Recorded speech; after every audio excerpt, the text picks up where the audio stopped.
Takes a village, people. Hello, good morning, second hour. How are you today? I'm great, thank you. So we are delighted to have you here today. Today is the first day of Writers Week, and we are celebrating the 25th anniversary of Writers Week. Woo! You are making friends history today by your presence in the auditorium, and we are so glad you're here. Writers Week has lasted for 25 years because of students like you, many of whom have gone on to be teachers here at Fremd High School. You will see a lot of them later today and throughout the week, and we are so proud of our former students, whether they come back here to be teachers or not. We still love them. And some of you might come back and teach here at Fremd one day, and we'll get you up on the Writers Week stage to perform for all of your teachers as well. So the first guest that you are going to see this week is Mary Fonz. And Mary is a writer and a poet and a quilter and a world traveler and one of the nicest people that you will ever meet. And I hope you have the chance to do that after today's presentation. One of the things that you talk a lot about in your English class is tone. And tone, another way to think about it, is an attitude. And to us, Mary kind of captures the attitude of Writers Week. She is generous, she is kind, she is funny, she is heartfelt, and she just lays it all out on the line for us here at Fremd. Mary loves Fremd as much as we love her. I like to say that she has a little Viking blood somewhere in her background because this is where she truly belongs, here on the Writers Week stage. So I am so happy that you are going to have the opportunity to see her perform today. Please welcome Mary Fonz.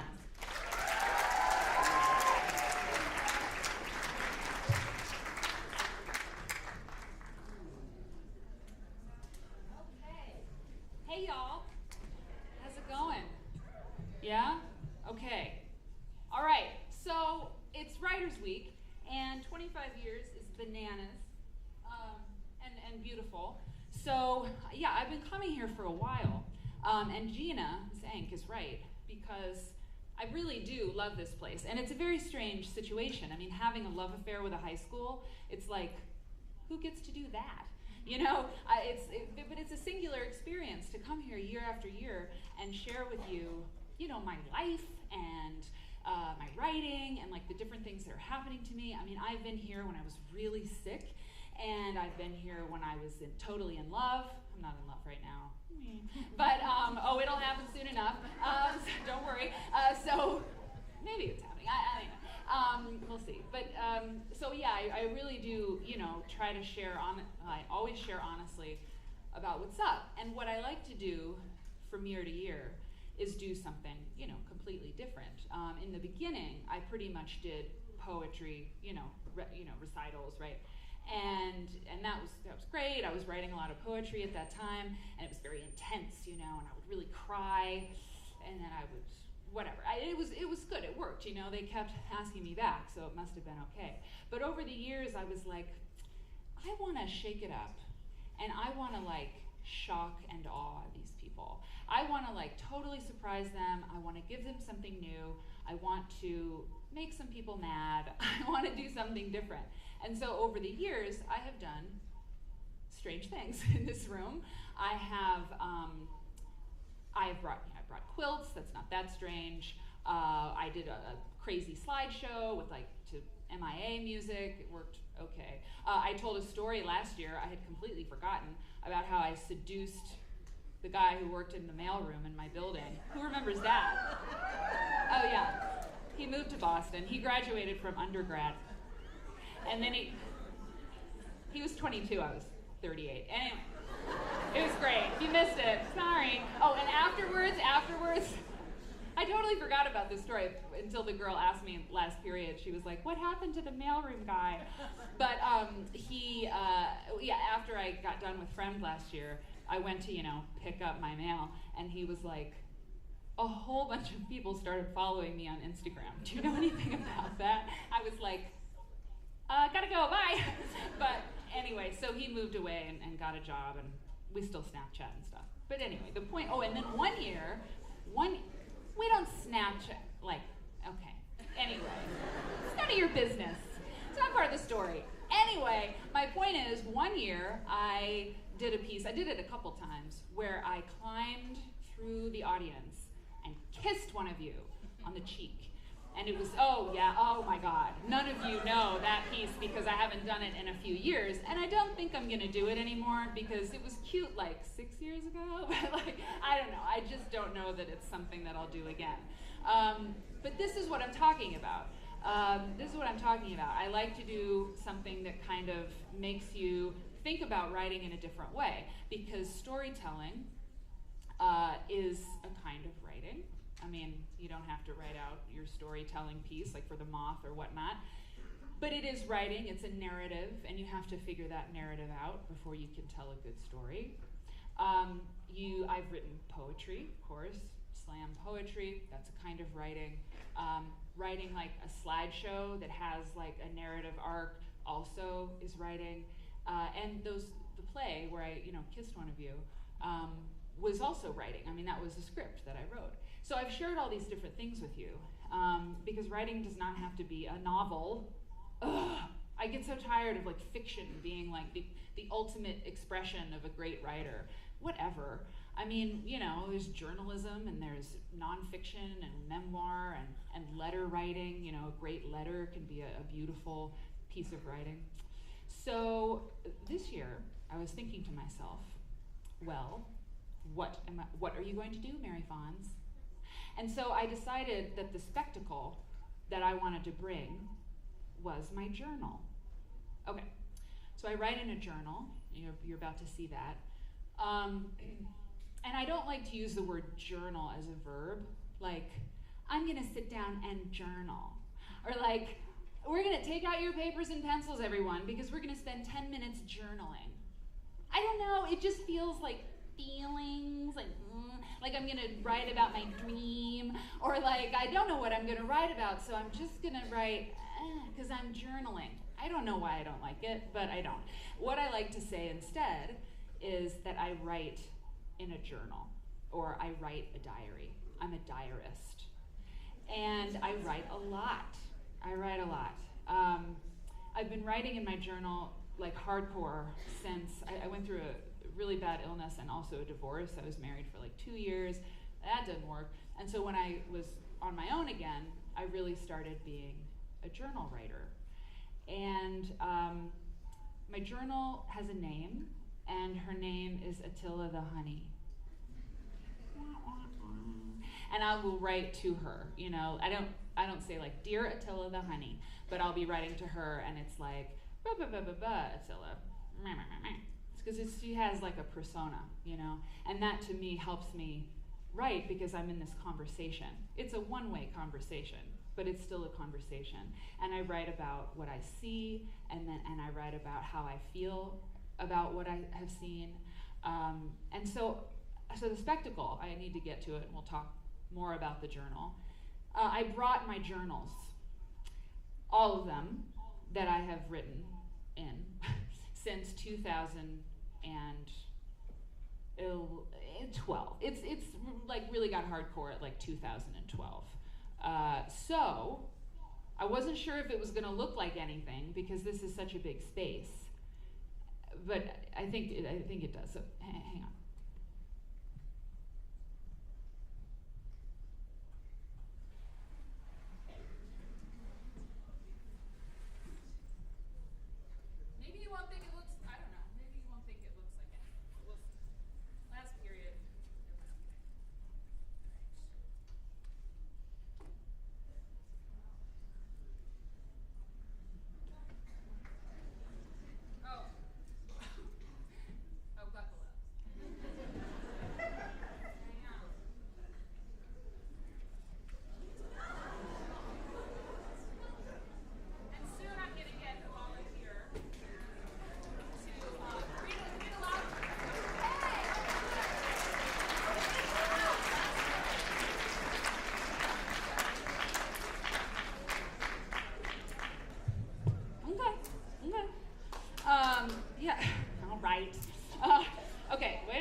Yes, I know.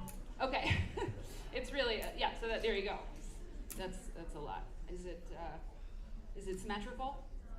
No, over here? Okay, good. I have to be careful about these things. Okay, now I need a volunteer.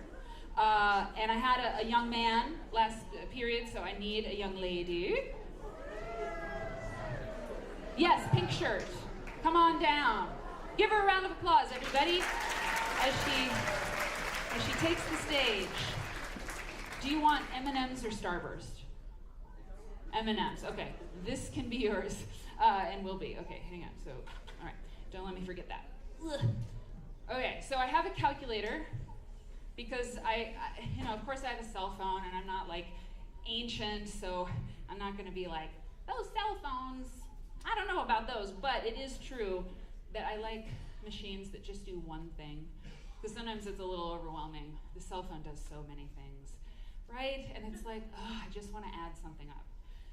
So we're going to add up how many pages I've written in my journal since 2012. So like 7 years and all of this. Okay, so there you are, dear. All right, so let's count how many we have. That's the first thing. Oh, and there's 3 like shorties. So I rubber banded them together because it equals about 1, exactly. So you count and I'll count. You count out loud. Tell me what you got.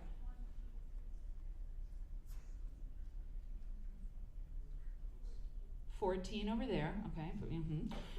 1, 2, 3, 4, 5, 6, 7, 8, 9, 10, 11, 12, 13, 14. 28 journals.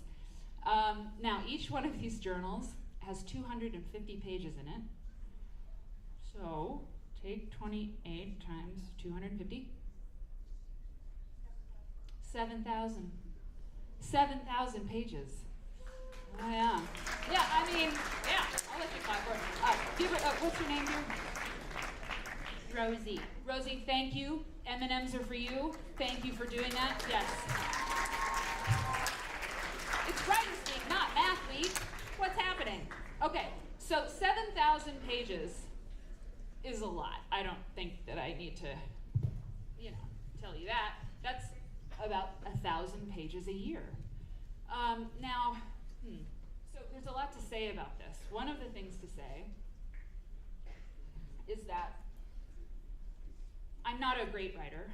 I might be a decent writer, and the more that I write, the better I hope that I get at it. But these journals don't represent they don't represent great writing necessarily. I mean, the law of averages will dictate that there is really good writing in here, here and there. But there's also really bad writing because the law of averages also dictates that there's going to be just craptastic writing. There's also, every once in a while, I'll pull a book out, and this is 2012 to now. I'll pull a book out, from a year, and I just can't stand myself. Oh, God. I'm like such a brat, and I'm so selfish, and just, obsessed with a man. I mean, there's one of these journals. It's this one. I know.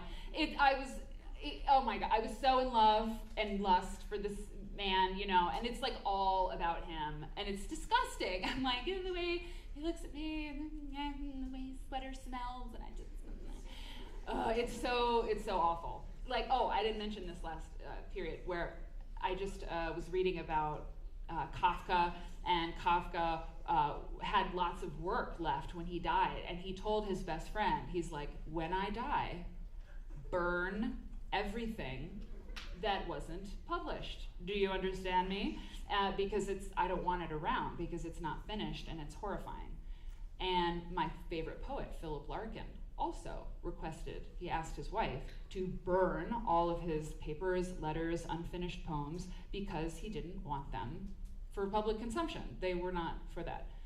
So Kafka's best friend was like, no, you're dead and I'm not burning this stuff because you're Franz Kafka and we're keeping it all. Philip Larkin's wife did do it, he wanted it, she did it. The point is, I kind of understand why someone would not want like their personal things to live past them, because there's a lot of embarrassing stuff in here, and it's dirty. Let's be honest. I mean, I write about everything. So there's, there's just smut in some of these books. And so, I mean, I don't know.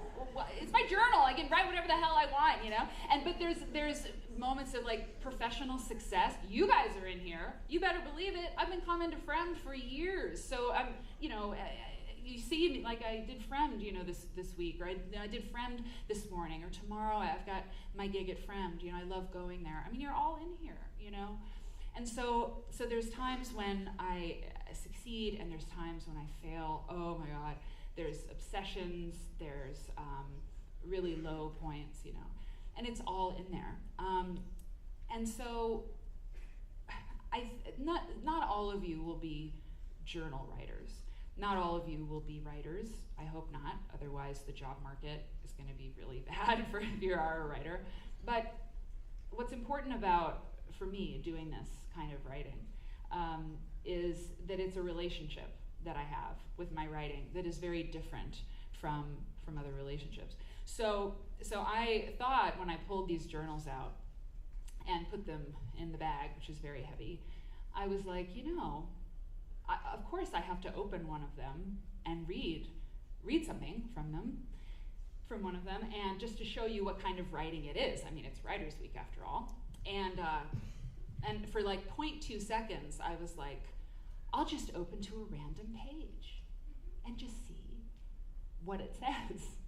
And then I was like, no, because what if I open to one of those, what if I open to a page that was not, meant for public consumption? That would be bad. So I did flip a journal open this morning, and I found a page that somewhat, encapsulates what it sounds like. All right, so this is, what time is this period done? I have to always? 15, okay, great. So there are a few visuals in these journals every once in a while, I'll tape this thing or that thing in sometimes. Oh, I forgot something. I forgot to tell them last period that every journal is Attila the Honey, but I also name them, right? And I give them a number, which is totally arbitrary. So this number is 4201. I don't know why. This one is, I did it in hash marks. 5, 10, 15, 20, 25, 30, 35, 37. I don't know. And this one's called Attila the Conqueror. And this one's called Pure White. One of them recently was Attila's black leather jacket. I don't know. I can name it what I want. It's my diary. So it just gives it like more of a personality, And so like this journal, this journal is from March 13th to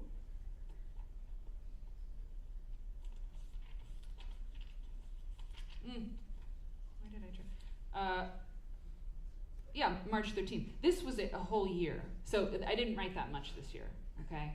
But that's interesting. Okay, so I'll put that there. This one that I'll read to you from is, it was from April 2nd, 2014 to July 12th, 2014.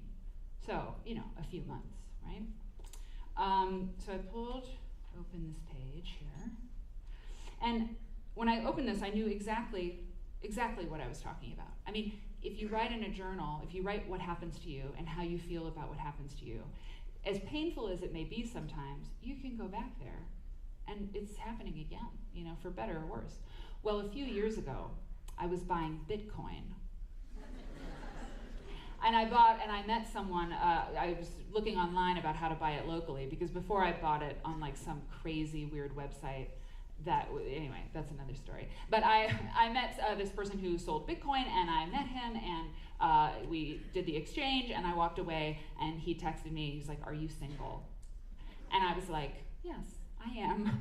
So we started a love affair, and it was like, I don't know. I totally fell in love with him, and he got a job at a Bitcoin startup in New York City, and he's like, I got to take the job. And I was like, you got to take the job, but I'm going with you. How dare you? How dare you leave me when we've just fallen in love? So I moved to New York like an idiot. And this entry that I'm going to read to you, it's not terribly long, is from the first day in the apartment in New York City.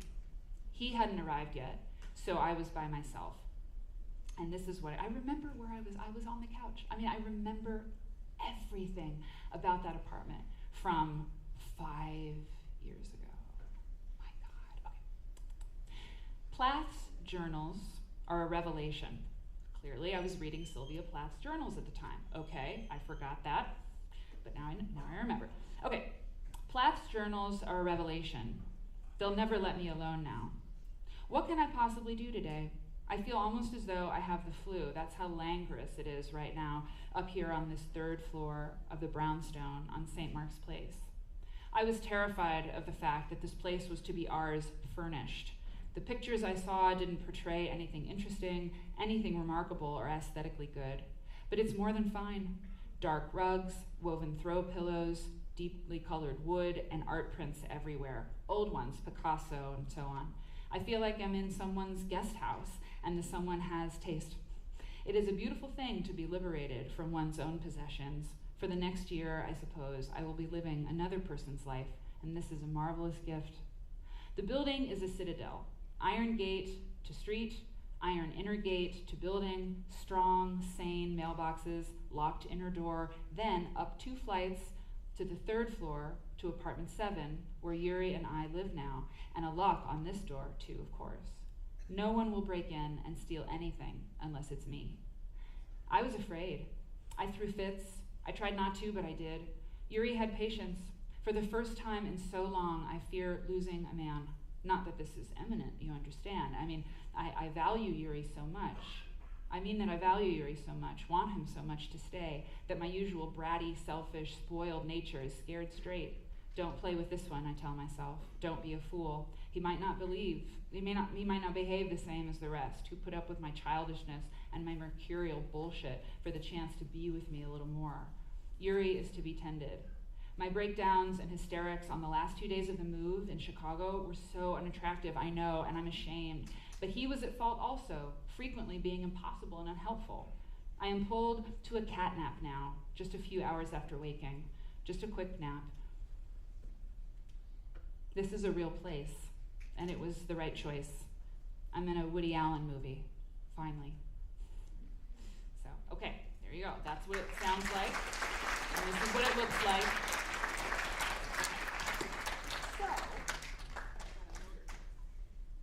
So I knew that I would come and share my journals with you. And I knew this year, too, there was going to be like a second spectacle. And the second spectacle is to tell you something that is very frightening to remember and very frightening to say out loud. And I did it last period, and I it was really tough. And somehow I'm more scared now. I don't know why. I recently had a nervous breakdown. And, that's how I call it. I think, medically, it's called a major depressive episode. But I call it a nervous breakdown because I felt like I was breaking. And what was the good thing about it was that I've been depressed before. Like, I'm a depressive personality. Even though I'm very happy, kind of goes hand in hand for some of us. But I've been depressed before. But sort of a good thing about what happened is that I realized that it is night and day difference between being like kind of low-key depressed and having a major depression. A major depression is a thing. It has like a shape. It is completely all-encompassing. I would wake up in the morning crying. I would wake up and cry. And I would be washing a pot at the stove, and I would just cry. And then I would go to sleep crying, and I couldn't sleep because I was so sad. And I had a total lack of vitality. I didn't leave the house. I couldn't. I would sit at my windowsill and look down at the street. And the reason that all of this happened was, briefly, I'll tell you why it all happened. I wasn't on medication. I've been on antidepressants before, but I wasn't. My dog died. I broke up with my guy over the holidays. I applied for a loan and didn't get it. And I have had a lot of health problems. And I went back to I went to the doctor's office, and I have PTSD straight up from all my GI surgeries and complications with all that. And it was too much, y'all. It was overload. It was complete overload. And so for about a month, the month of January, but for sure like a week, in this 1 week, I had a nervous breakdown. And my friends, I would call my friends who are amazing people, and they would come one after, Heather came one day, Sophie and Luke came another day, Laura and Jazzy spent the night, we had like a sleepover, and they would sew with me, and we would watch funny movies, but I was just on the couch, like, I wasn't catatonic, but there were times when I felt like I might be, because I was so sad. So on the final night of all this, Sophie was there. I called her. I was really scared. I've never hurt myself before. I haven't done any self-harm. I've never wanted to commit suicide because I love being alive and I'm terrified of death, like terrified. So I never wanted to do that. But I was like hysterical. I mean, I was like clawing at my bed, and I just like couldn't get it together. And Sophie, who's an angel person, she was like, "Mary, look at me. And I was like, yeah. And she was like, if you're not better in an hour, we need to go to the hospital. And I wasn't better in an hour, and we went to the hospital. And I gotta tell you something, I couldn't walk. I couldn't walk. Sophie had to help me out to the Uber. So it was bad. And I went to the hospital because what I thought was gonna happen, was I was gonna get like a shot of Xanax, like right there, and then the doctor was gonna be like, what's the problem, Ms. Vons? And I'd be like, oh, I'm just so sad. And he'd be like, well, here's some Zoloft, or Wellbutrin, which is one of mine. But that's what I thought was gonna happen. But instead, you guys, because of, I don't want to call medical professionals incompetent, but like there was some really jacked up stuff that happened at the hospital. They put me in a hospital gown, and they put me in like the suicide watch room. So they took me away from Sophie. I never saw Sophie again. She couldn't come into the room. She couldn't be my advocate. I couldn't talk to her. They didn't call my doctor, my shrink out here on the outside, and I didn't talk to a lawyer because, even when you commit a crime, you can talk to a lawyer. But what happened, I don't remember saying it was okay, but they said, do you need to be like, are you better? Like, do you feel better? And I was like, no, I don't feel better. They took me to a psych ward in Forest Hills. I was committed. I was put in the mental hospital. And I have never been so afraid in my life, because you can't leave there until they say you can leave. You are crazy until proven otherwise. You can't have any of your stuff. You can't have your shoes. They took these boots away from me, and I had to wear hospital socks and a gown. And you're in lockdown. You can't even go to the bathroom unless they open the bathroom for you, and everything's bolted to the floor. The phones, I forgot to tell you this last period, the phones are a bank of phones with a cord this long because they don't want people to hurt themselves. So that was really rough, okay? And so I'm telling you the story for two reasons. One is because I want to read you a letter. And this is the letter that I wrote, and I'm sending actually today, to the staff of that hospital, okay? And it will tell you, because this is a kind of writing, okay, for sure, and it will tell you how I feel about that experience, and will give you kind of an understanding of what it was like, okay? Dear River Edge staff, Ms. Bouland, that was my therapist, and Dr. Goldberg, my shrink. In the days since my major depressive episode, though I much prefer the old-fashioned and far more glamorous term nervous breakdown, I have tried with modest success to put words to my experience. The best I can do is to say that before I came to your facility, I was being eaten alive by a sadness monster. I had no previous knowledge of what that felt like. I've had a lot of physical struggles related to serious GI issues, but the pain of the breakdown was the most excruciating experience of my life. Then this other awful thing happened. I was committed. Both Dr. Goldberg and my personal psychiatrist agree that my placement in your hospital was unnecessary.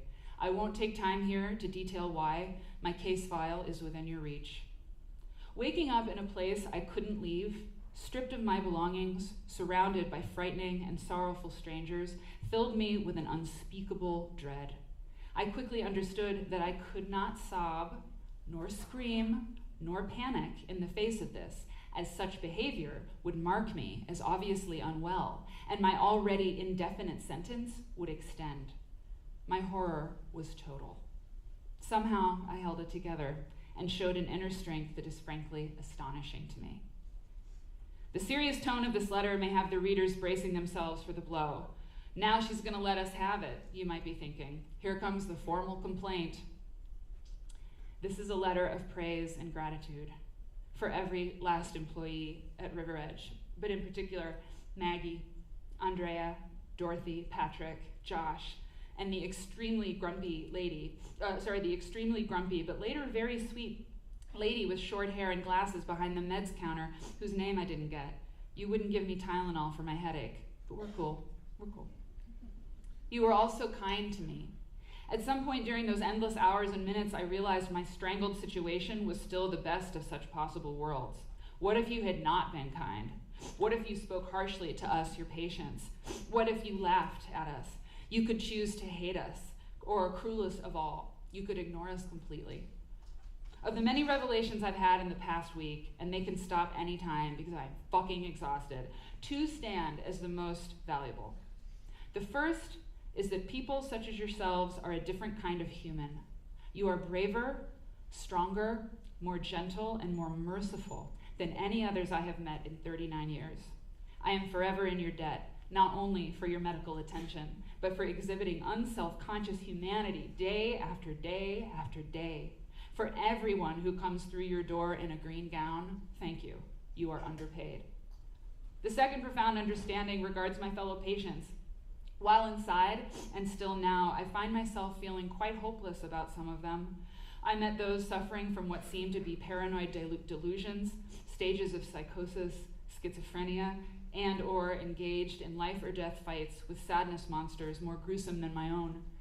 At River Edge, I understood perhaps for the first time how lucky I really am. I'm no better than Timmy or Maritza, but few could deny I am luckier. More than before, I see that it is my duty to use my luck relentlessly until I die. Anything else is a disgrace to your ward and to my fellow man. I stole a book.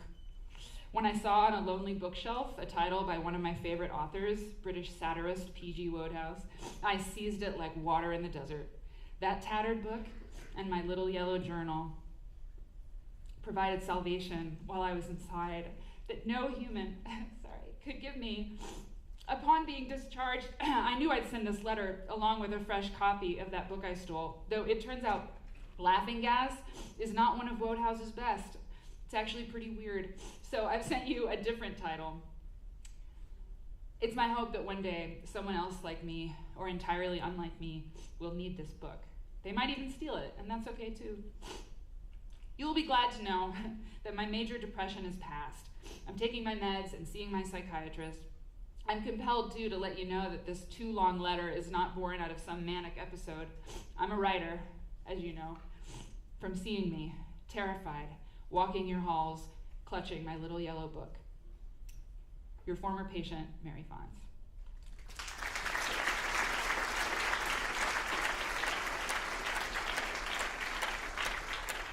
So this is the one, okay? This is the journal that I had. And sorry, I mean, like, that was really hard, you know, not just reading it, whatever, but like, it was a hard thing. So they took all my stuff, but when they admitted me, I had my journal because I always have it. And I said, can I have my journal? And she was like, yes, because it's a book. You can't hurt yourself with a book.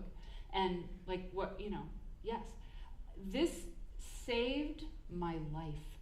It saved my life because I couldn't write in it as much as I wanted to, because if you do anything weird in there, you look like you're not getting better. So I couldn't just be in my room and like scribble the whole time, because that makes you look like you're not getting better. So I had to go, I could write for a while, and you couldn't have a pen, so I wrote with golf pencils. And I had to keep getting new ones because I wore them down so quickly. And I would have to go to the day room to these like group therapy sessions, because you have to show that you're like engaging with people. You have to show, you know, in your stocking feet that you're like getting good, you're feeling good, you're ready to go. They can release you, you know? I was in jail. Everything was in lockdown. It was, yes. But this was the way that I got out of that thing. And while I was inside, and that was just about 48 hours, which is amazing, because it felt, I mean, you know, people say, oh, the hours felt like days, or like, I've never felt time go so slowly than the 48 hours I spent there. But in those 48 hours, and in the next probably day, the day after I got out, I wrote 80 pages. 80. That's a lot. But it shows how much I needed it. And there may not be great writing in these books, but I'm a writer, and it's proof that I am. And I write because writing's how I order reality. It's how I make sense of my life. I can't make sense of it or even believe it happened unless I write it down. And by writing it down, I can sort of prove that I was here, you know, prove that I actually lived. And if nothing else, you know, these journals are, this one, oh, by the way, this whole journal, 1 month. You saw a journal that it was a whole year, because I didn't write that much that year. This is January 1st, it just happened to be New Year's Day that it started, January 1st through February 3rd, 2019. That's never happened before. I average 4 journals a year, obviously, if you do the math, but this one skews the average. So the last thing I want to say in the few minutes we have left is that, if nothing else, what these are is they're a record of a life. If you write a journal and you keep it at least a little faithfully, later when you're dead, and it has to happen to everybody, I'm sorry to break the news, when you're gone, it's like you have left something, and you have this legacy. And as a historian, an amateur historian, I read a lot about textile history and American history.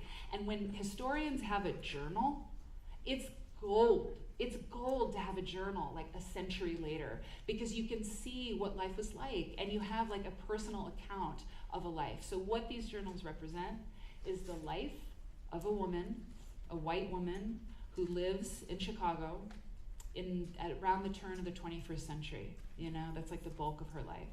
And so, yeah, I hope I live a long time and I can like double, triple, quadruple, you know, the amount of books that I have. But yeah, that's what I do. That's what I've been writing lately, you know, a lot of it. So, I have a book recommendation, but before I give you the recommendation, I want to know if you have any questions about anything. Yes, yes. Bring out the sweater. Oh my God, thank you. Oh my God. Okay, I brought the thing and I forgot. Last period, so you're getting a special thing here. I threw this in my bag at the last minute. Thank you so much. This is perfect way to end. So this was the sweater I was wearing when my friend took me to the hospital, and they let me have my sweater. Actually, these jeans too. Oh God.